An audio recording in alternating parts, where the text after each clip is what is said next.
What, Lassie? Yes, he could. He could come home and beat the living daylights out of me to an inch of my life, which happens so often in these real estate murders. Okay? Historically. And every man who does that, who beats his wife to an inch within her life, looks like him. And every woman who he beats within an inch of her life looks like me. It's been well set up.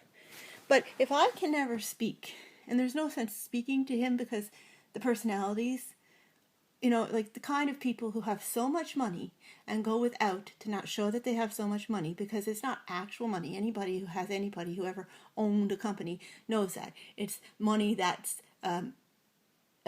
involved in the company, tied up in the company. But anyone who has that kind of a company has lawyers and are so strong-held and have a foot in so many other industries, the property industry, the real estate industry, the entertainment industry, stores, theaters, schools, every industry, home care. Those kind of people will never lose. So you get to the point where, and when you go, if you ever have to go and have something to say, everything you wanted to say will just go away. So you start keeping notes and you write them somewhere where someone else who you must have known at some point in your life, because you used to sit and talk about these things being wrong for other people when you were one of those people who never would allow yourself to end up in such a situation. But their voices can't reach you. Either you've been put in a town where no one can get in contact with you, or they're afraid themselves, or they're just so tired and beat up themselves, and a lot of them aren't even alive anymore.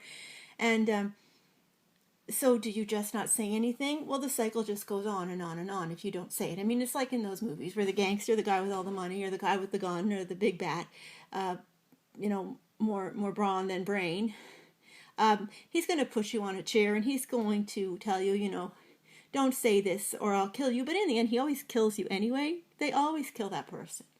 So you have to stay with God and keep praying and trust that your country has laws and trust that freedom of speech really means freedom of speech. And a country that cares really cares whether the judicial system or any system is set up to truly be able to help you properly without making you a victim in another way, which is what the court system does.